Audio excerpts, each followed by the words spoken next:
महर्षि ऐलक छुल्लक जी भी जो बनते हैं तो वो 11 प्रतिमाओं को धारण करने के बाद बनते हैं, लेकिन जो पंचम सचित्र त्याग प्रतिमा है, और अक्सर जो चौके में होता है हम लोग गलतियां करते हैं कि हमने देखा कि ककड़ी ऐसे ही पीस करे या टमाटर ऐसे ही पीस करे चला दिया, हमने कहा चलता है, इसमें दोष का कारण किसको बनता है महर्षि? देखो, मुनि महाराज की ग्रह त्यागी आदि का ऐलक छुल्लक आदि सब ग्रह त्यागी होते हैं और इनकी एक मर्यादा होती है। मूलाचार आदि ने जो हमको बताया है कि आहार के प्रसंग में प्रत्यक्ष ज्ञान नहीं लगाते, अर्थात अवधि ज्ञान मना प्रिय ज्ञान भी हो महाराज के पास आहार में नहीं लगाते, और लगाएंगे तो आहार हो ही नहीं सकता है, सब दिखेगा। किंतु मति ज्ञान का जो विषय बनता है, श्रुति ज्ञान का विषय बनता है, तो उसको फिर हम ध्यान रखते हैं, यदि आगम विरुद्ध है तो उसका प्रतिकार करेंगे। किंतु मति श्रुति ज्ञान का विषय नहीं बनता है तो हम उसमें अवधि ज्ञान आदि नहीं लगाएंगे। अब आपने हमको शुद्धि बोल दी, स्वामिन मई शुद्धि, भजन शुद्धि, काय शुद्धि, आहार जल शुद्ध है, इतना आपने बोल दिया। अब हमारा कर्तव्य है हम आहार प्रारंभ करें। इसके बीच में ये पहले पता लग जाए ये हमारे योग आहार नहीं है, हम यदि लेते तो हमको दोष लगेगा, और यदि पता नहीं है तो हमें कोई दोष लगेगा नहीं। अब श्रावक का सोचना स्वयं है हम कौन से बात को आहार दान दे रहे हैं।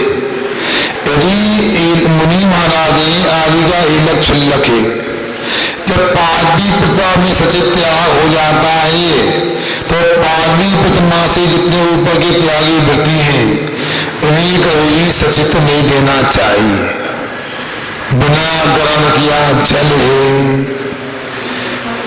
आप बिना पीसे हुए बिना गर्म किए नमक वगैरह है, फल सब्जियां हैं, इनको प्राशोद करने की विधि कही है।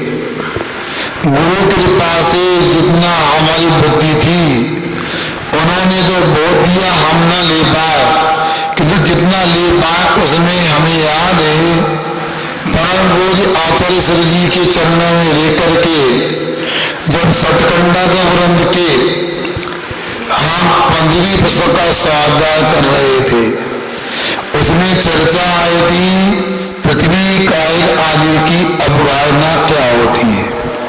उसने कहा पृथ्वी कायक, जल कायक, अग्नि कायक, वायु को वनस्पति कायक, इनकी अवगाहना अल्प बहुत को लेकर के घनांगुल के असंख्यात भाग होती है।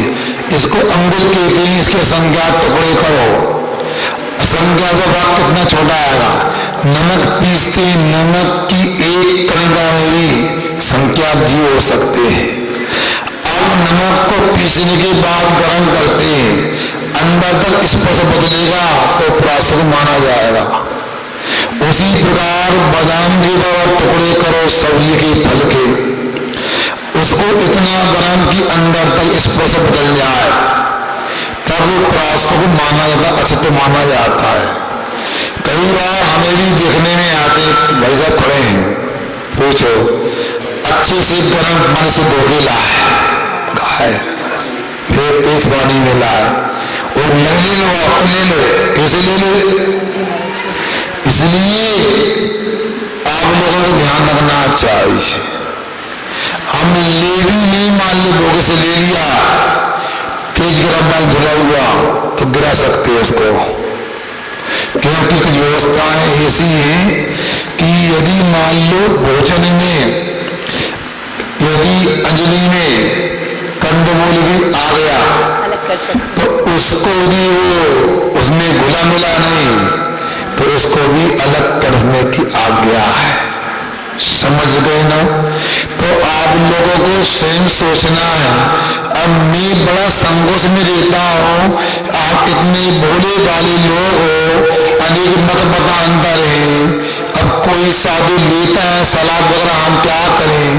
अनार के दाने हम क्या बताएं? हमको भी ले तो अनार के दाने ले लो, यहाँ भी दिखाए कई बार, हम कैसे लें? अंदर का बीज सचेत है क्या नहीं? अब इसलिए आप लोगों को स्वयं विवेक रखना है। पात्र यदि कोई भी है, आपको प्राकृतिक आहार ही देने का पुरुषार्थ करना चाहिए। उसमें आपकी कर्मों की निर्जरा होगी, साथ ही पुण्य कर्म का आश्रय बंद होगा, तो मुनि महाराज की भी विशुद्धि बढ़ेगी, कर्मों की निर्जरा होगी। महाराज जी, सूर्य प्रकाश में जो जल गर्म हो जाता है, सूर्य प्रकाश में जो जल गर्म हो जाता है, वो प्राकृतिक माना जाएगा? देखो, सत्य अनुष्ठान होता है। त्रंच गति की वृत्ति त्रंचों को, श्रावकों को झरने का गिरा हुआ पानी टकराता पत्थर से, तालाब का पानी ऊपर का गर्म हो गया, उनको पीने का निषेध नहीं है।